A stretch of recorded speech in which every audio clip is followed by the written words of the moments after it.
Hey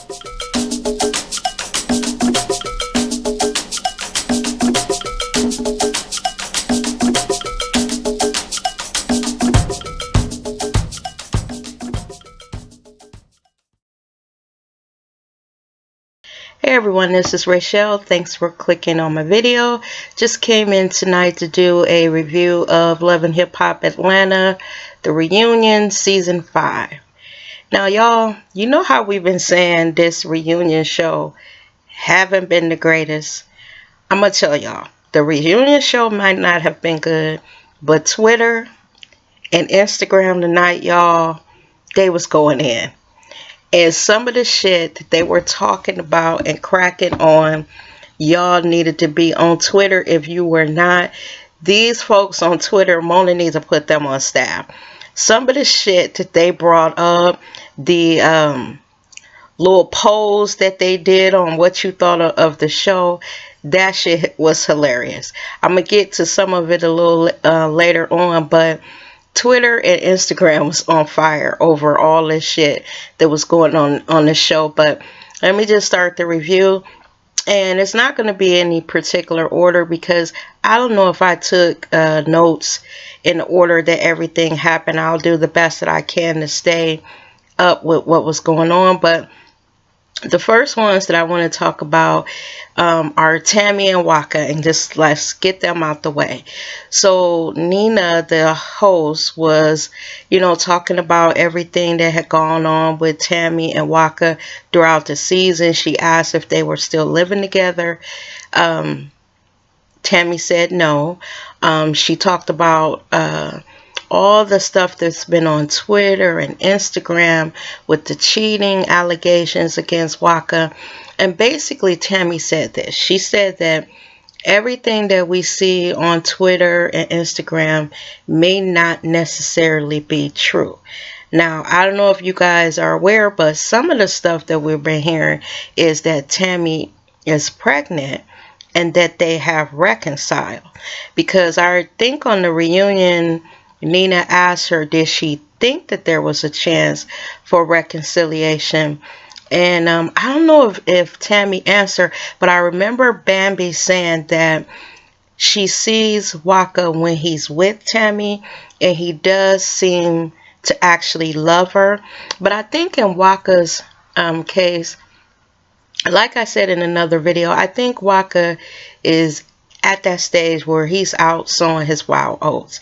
He knows that he's married, but I think he's just one of those men that, it's a whole bunch of women out there throwing it at him, and he just can't dodge it.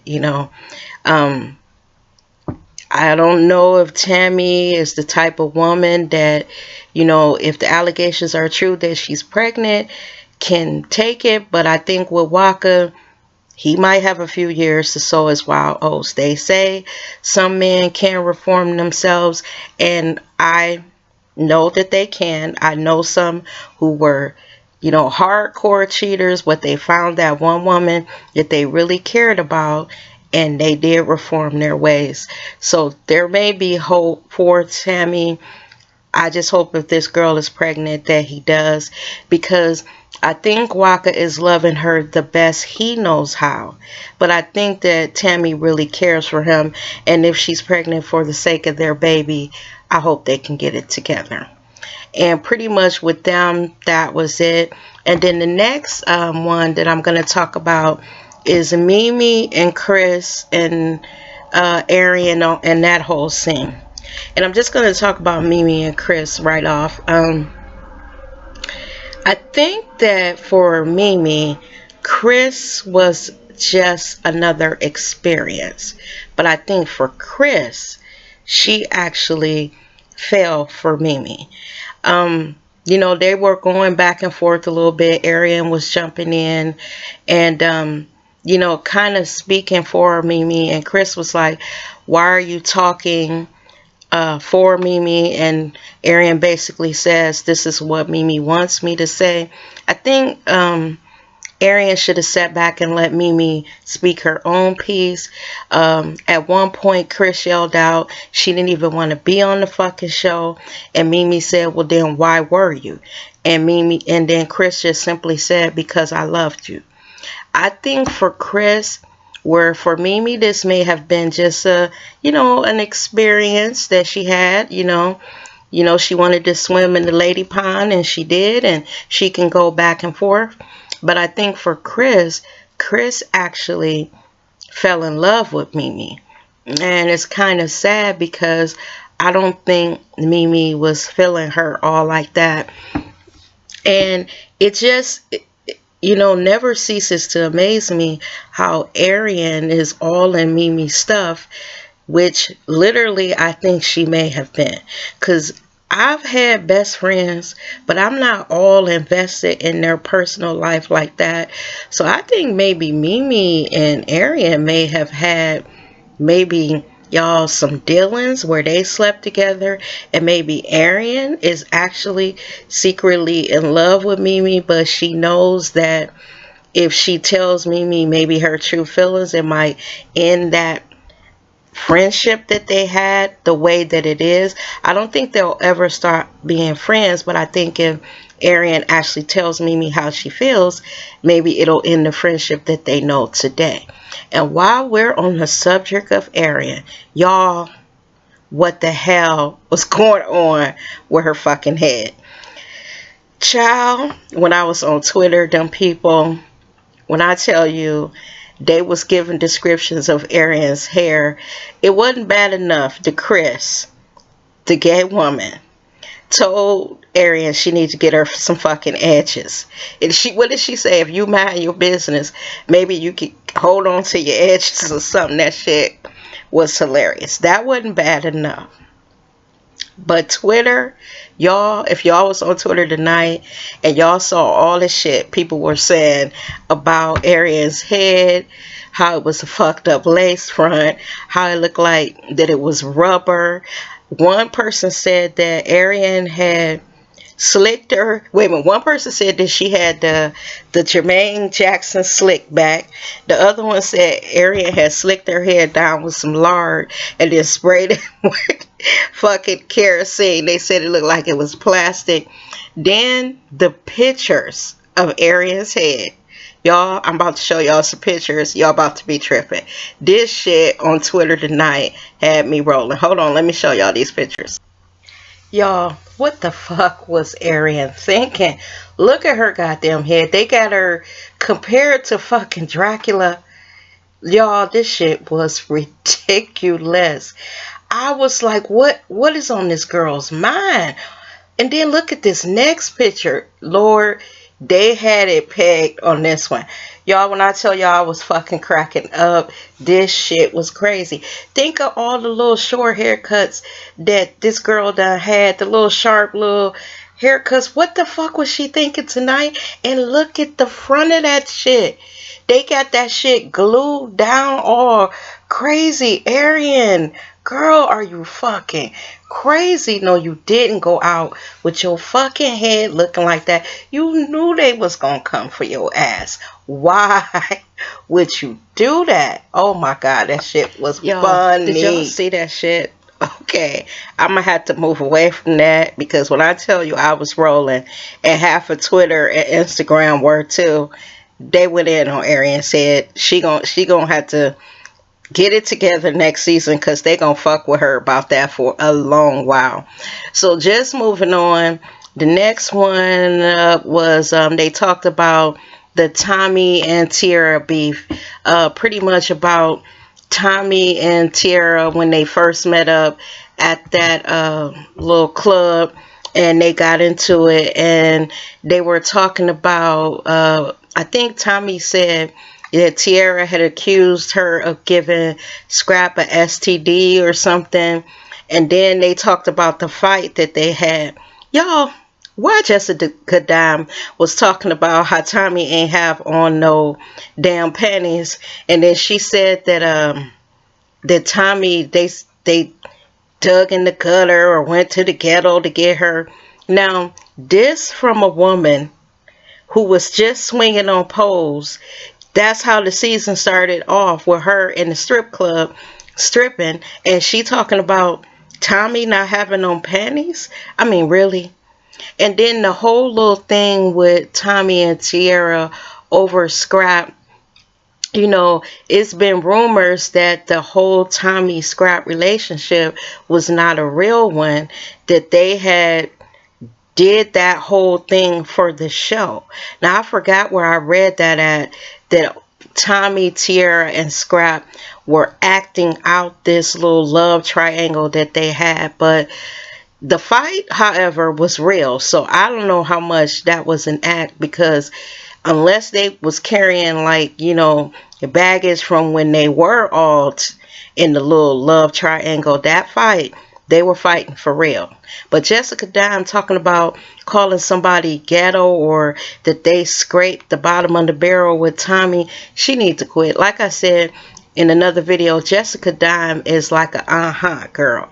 Basically, she don't have a storyline. She just be co-signing everybody else shit. So after a while, that kind of got on my nerves with her talking about Tommy not having on her damn drawers, which in itself was funny. And then I remember they talked about Scrap and Carly Red messing around, and it was let's see, Stevie J on the stage, Tommy, KK, and Sass, and pretty much they were just saying that the reason why Scrap messed around with her is because he was on his way to jail, and basically he needed, you know, to get as much pussy, I guess, as he needed to before he went in. They said that Carly Red was the mouth of the South. You know what? Carly Red really need to slow her roll with all these different men, because they right on every season Carly has had a different man. And you know, they did a little snippet that she claimed that Jock had called her up and spilled his guts out to her, and that it could be a Jock 2.0. I don't think Jock want her back. Jock may just see an opportunity to jump up and down the bed with her, but I don't think Jock is feeling Carly anymore like that. And then they brought Tierra out, and they were talking to Tierra about the whole little thing, and Tierra just dropped the bombshell that she is married and that she wasn't on Scrap anymore, that she's moved on and she's in a totally different place because now she's married, and y'all know she's supposed to be pregnant. Now, KK was throwing a little shade at Tierra, basically saying that some woman had sent her a picture on her phone saying that Tierra's son, King, which is Scrap's son, and the woman's son looked like brothers. Now, this is what KK was saying, that the picture that was sent to her looked just like King, and the woman was saying that Scrap is not her baby's father, so she should question who King's father is. Now, I don't know about all that, because to me, the little boy King looked just like Scrap, so I don't, you know, believe it. I don't know. They would have to get a DNA test, because I believe that baby is Scrap's baby. I'm trying to think, was it anything about that little boy? I don't know, he looked just like him, but you know, we have seen Stranger Things. We've been watching Maury, and we think the baby is the man's, and then they do the test, and the baby is not the man's son. This case, I think that KK, somebody is leading her around, and because she already can't stand Tierra, I think KK was easily led to believe this because she already doesn't like Tierra. And then, you know, they talked to KK a little bit about this felony that she has about stealing those purses. I think it was at Saks or Macy's one that she went in and had this little, you know, purse thing with, you know, stealing purses with some woman, and they were saying that, you know, she may be going to jail. Now, KK says she ain't worried. She ain't going nowhere. that, you know, she hasn't even really paid attention to these allegations, that she's going to be fine. But while we're on the subject of her, here's another hair story that Twitter was going in on, and I'm about to show y'all some pictures of KK's hair and then what Twitter gave you with her hair. So here those are too. Now KK's hair was a little extra, but y'all, the contrast that they showed. Woo, these people was crazy. I said, no, y'all need to quit. But if that don't look like KK hair, what the fuck? These people on Twitter, it's crazy. Crazy, y'all. They crazy. Look at that shit. Oh my God, this hair tonight. Did y'all see that shit, y'all? I'm telling you, Twitter had me rolling tonight. This was one of the best Twitter nights during a show. But let's move on, because I can't take no more with these hairstyles. So the next thing up, they were talking about Mama D and Ernest, and they talked about when Mama D was at the restaurant when she went to have to sit down with Charlene and Rashida, and the host Nina asked her about that flower that she not flower, the feather she was waving around, and Miss Charlene said that Mama D was doing some fucking voodoo on them. And Mama D basically said that her necklace had a feather on it and it fell off, and she was just acting for the cameras, you know, being silly. I don't know, because she was a little bit extra. They also talked about when Mama D came to Rashida's shop, and child put that bird's nest or hay that she had on the ground and told Miss Charlene to lay another rotten egg or something.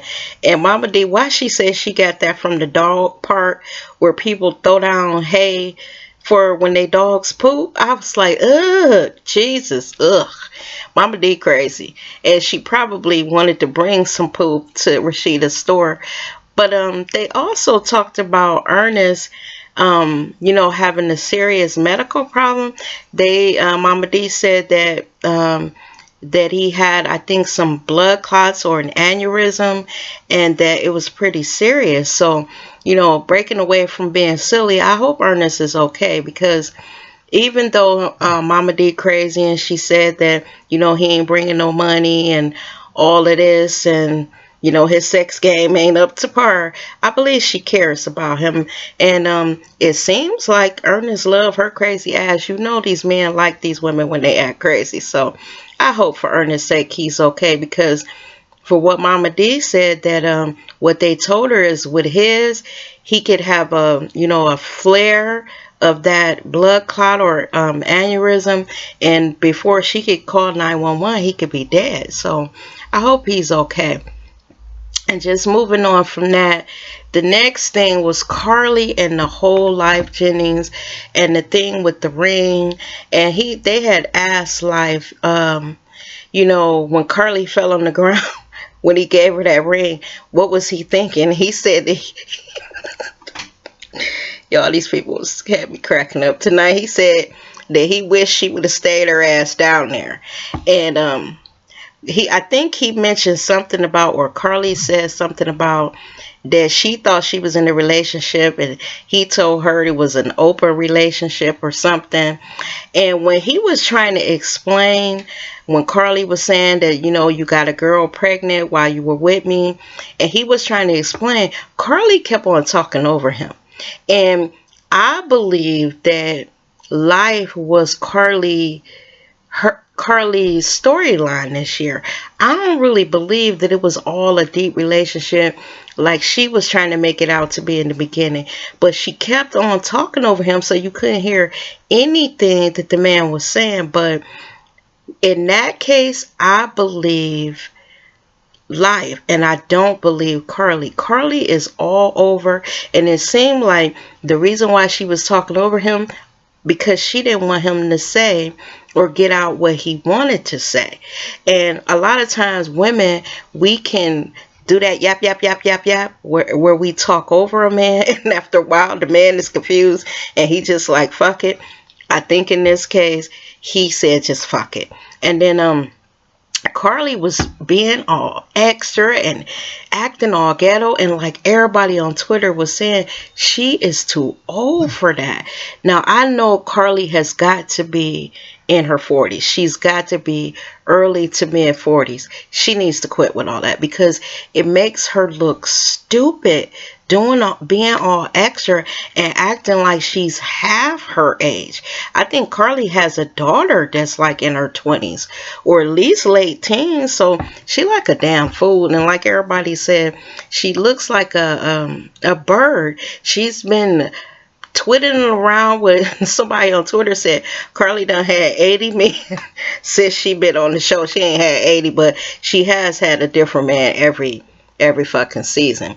And then we get to the drama of Jocelyn and Stevie J and the pregnancy test. So early in the show when they were, you know, I guess filming everybody else, Jocelyn was taking the pregnancy test and they were trying to get Stevie back to sit down and talk to her. So what they showed is the executive producer comes out and says that the test is positive, that Jocelyn is pregnant. I was like, damn, I thought the shit was gonna say no. You know, because Jocelyn could be on one. So they went and got Stevie, brought him back in, and he said, well, is she pregnant? And you know, when he sits down, the executive producer shows him the test, and sure enough, she's telling him that it's positive. Now, you know the first thing Stevie asked her, which I think was fair, have you been with anybody else? And Jocelyn claims she's only been with women and you know, no other man except him. And then he tells her, you know, all the stuff you've been saying about me on Twitter. You know, Jocelyn got with the nanny and said that Stevie was a child molester, that he was molesting Eva, and everybody was going in on her for throwing out those allegations. She also was on Twitter saying that he was gay, that he was watching, or bisexual, because we know Stevie likes women, that he had been watching gay porn, and just throwing out all this shit about him. So he asked her to apologize, and she said she wasn't apologizing, that he had done her wrong too. So Stevie was like, well, if you're not going to apologize, you know, basically Stevie said, I'll let the courts figure out, you know, everything. I'm out. No apology. I'm out. So commercial goes on. They run against Stevie again, ask him to sit down with her again, and as soon as he sits down, Jocelyn starts saying she's sorry, that she doesn't want to raise the baby by herself, and all this stuff. And basically, Stevie, you know, said that they had done things to each other, and they kind of ended it right there with them agreeing to, you know, that they had both done things to each other that were bad, and that they would, I guess, start from there, you know, since it seems like they may be having a baby. And then they showed how, you know, Jocelyn had posted these pictures of herself, you know, with a little pooch. And then she was back going in on Stevie again. I just say this. If she have a baby, he tied to this crazy bitch for the next 18 to 20 years, because I don't think it's going to be, you know, like it was with his other baby's mamas, because Jocelyn is a little twisted. And then I'm concerned because, you know, they've been saying that Jocelyn been messing around with drugs. This one person on Twitter said that Jocelyn's baby is going to be full of drugs and pussy. I was like, since Jocelyn said she hadn't been with no man, but y'all, Jocelyn really, I guess, is pregnant. And it's to be determined if Stevie is the father, because for some reason, I don't think Jocelyn has only been with women. I think Jocelyn has stepped out on Stevie, and I believe Stevie done stepped out on her. And I don't know. I don't think they should be together. But I'm going to just say this, and then we'll end it here. Jocelyn, where I kind of had a little, when she was crying, kind of felt a little sorry for her because she is a twisted bitch. Jocelyn only got back what she did to Mimi. You know, what goes around comes around. You can't be, fucking people over. And, she was calling Mimi the maid. Now she's kind of seeing what Mimi was going through. She's in Mimi's place. Now, next season, what's probably going to happen? They're going to have Stevie probably with somebody else, somebody younger. And Jocelyn going to be pregnant. And a bitch on wheels because she been shown the door. I bet y'all that's what next season is going to be. Because they can't have him get back with Mimi. That would be so stupid at this point. They can't. Well, I don't know. Him and Jocelyn, they done came back from other stuff. But I just can't see those two together. Y'all, that's the end of the reunion. Like everybody says, this reunion show was not the greatest. This whole format was kind of crazy, but it is what it is, and I'm glad it's over. And I don't think I will be watching Love and Hip Hop Hollywood. If I do, I don't think I'll be reviewing it unless it's something juicy. You guys, thanks for watching the video. You have a good night, and I'll see you in the next one. Bye-bye now.